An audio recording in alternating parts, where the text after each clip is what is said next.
Hello friends, welcome back to my YouTube channel HR study centre में आपका स्वागत है। दोस्तों, इस वीडियो में हम आपके लिए लाए हैं कहानी। आपको पता है आपके सिलेबस में कहानी जो है तीन है। तीन कहानी आपके सिलेबस में है। पहली कहानी जो है ध्रुव यात्रा या कह सकते हो पंचलाइट। ठीक, पंचलाइट जो है आपकी कहानी है। दूसरी बहादुर और तीसरी ध्रुव यात्रा। ये तीन कहानी आपके सिलेबस में हैं और इन तीन कहानियों से आपके पेपर में दो कहानियाँ दी जाएंगी। उनमें से एक कहानी का सारांश या उद्देश्य लिखना है और वो आपके लिए 5 नंबर मिलेंगे। उससे आपको क्या मिलेंगे? 5 नंबर मिलेंगे। तो हम एक एक कहानी को बारीकी से देखेंगे। बहुत ही अच्छी कहानी है, तो वीडियो को वीडियो में बने रहें। वीडियो अच्छी लगे तो लाइक करें, चैनल पर नए हैं तो सब्सक्राइब जरूर कर लें। चलिए स्टार्ट करते हैं वीडियो और देखिए कहानी। सुनते हैं क्या कहानी है कि अमरकांत जी द्वारा लिखित इस कहानी में आधुनिक भारत के छोटे से परिवार का प्रवेश है या परिवेश है। बहादुर कहानी, जो ये बहादुर कहानी है, इसमें एक लड़का है नेपाल का जो 12 से 13 साल का है। उसके बारे में, जो कि इस कहानी का नायक है, उसी के बारे में ये कहानी है। अच्छे से पढ़ेंगे, देखिए ध्यान से। बहादुर नेपाल का 12 से 13 वर्ष का एक लड़का है जो इस कहानी का नायक है। उसके पिता की युद्ध में मृत्यु हो चुकी थी। बहादुर के पिता की युद्ध में मृत्यु हो चुकी थी और माँ की पिटाई से परेशान होकर, और उसकी माँ जो थी उसे बहुत ज़्यादा पीटती थी, घर से भागकर एक मध्यम वर्गीय परिवार में नौकरी कर ली। बहादुर जो था अपनी माँ की पिटाई से परेशान होकर वो घर से भागकर एक मिडिल फैमिली क्लास में, वो मिडिल फैमिली में क्या करता है, नौकरी कर ली। बहादुर परिश्रम से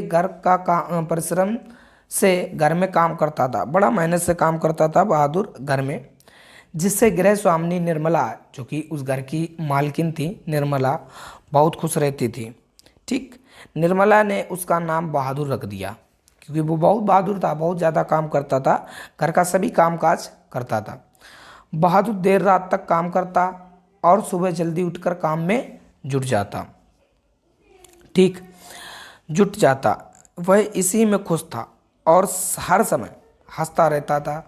रात को सोते समय पहाड़ी भाषा में कोई गाना गुनगुनाता रहता था।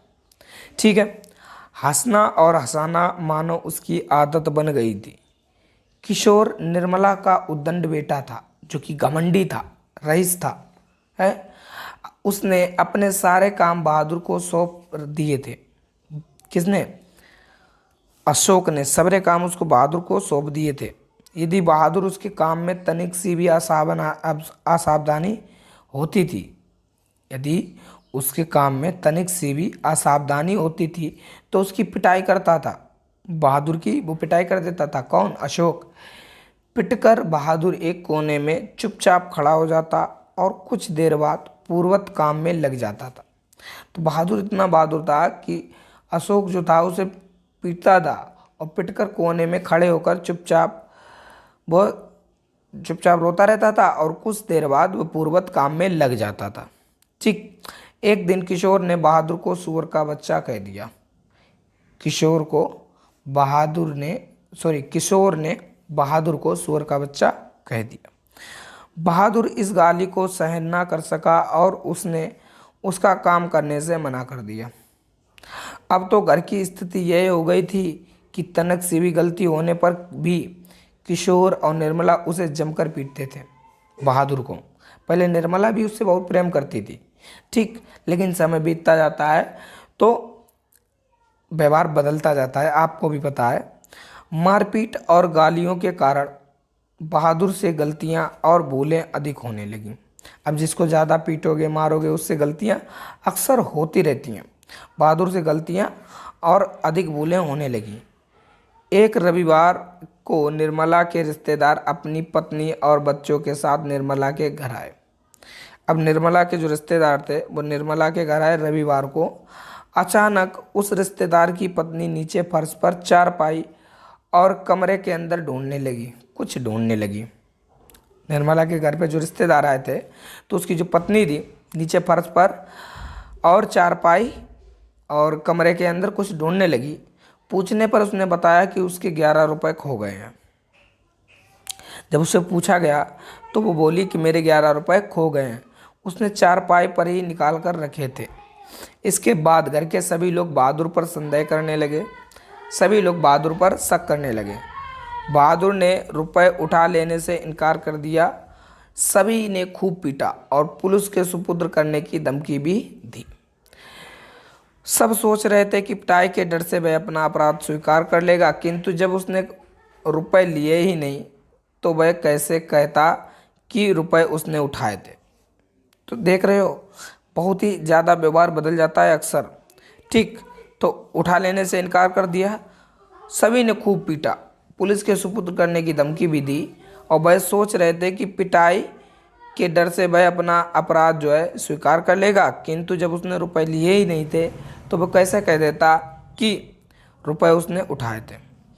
उस दिन बहादुर बहुत ही खिन्न रहने लगा और एक दिन दोपहर को अपना सभी सामान छोड़कर वह घर से चला गया। निर्मला के पति शाम को जब दफ्तर से घर लौटे तो उन्हें पता चला कि बहादुर अपना सामान छोड़कर घर से चला गया और निर्मला, उसके पति और किशोर की उसकी ईमानदारी पर विश्वास हो गया था। ठीक, उन्होंने सोचा कि रिश्तेदारों को रुपए भी उसने नहीं चुराए थे। घर के सभी सदस्य पश्चाताप करने लगे, लेकिन अब तो बहादुर चला गया था, बस उसी की यादें ही शेष रह गई थी। बहादुर निर्धन तो था, पर स्वाभिमान और सहनशीलता उसमें कूट कूट भरी थी। तो ये एक बहादुर की कहानी है। तो बहादुर की कहानी आपको आई होप समझ में आया होगा, और इस कहानी को आप लिखोगे तो इस कहानी को लिखने के बाद आपको 5 नंबर मिलेंगे। पेपर में 5 नंबर मिलेंगे। कहानी का सारांश पूछा जाता है, तो सारांश में सिर्फ कहानी का सारांश बताना है कि इस कहानी में क्या क्या बातें हैं। यह आपसे पूछ लेगा कि उद्देश्य बताओ, तो उसमें से केवल एक ही चीज़ करना है, या तो आपको कहानी का सारांश बताना है या जो है उसका उद्देश्य बताना है। तो बहादुर कहानी आपको अच्छे से समझ में आई होगी। तो बस यहीं तक रखते हैं वीडियो, और वीडियो को एंड करते हैं। अगले वीडियो में हम आपके लिए एक नई कहानी लाएंगे। तो कैसी लगी वीडियो? अच्छी लगी तो वीडियो को लाइक करें, चैनल पर नए हैं तो सब्सक्राइब कर लें, ताकि रोज़ आने वाली नोटिफिकेशन आपको टाइम पर मिल जाए। चलिए।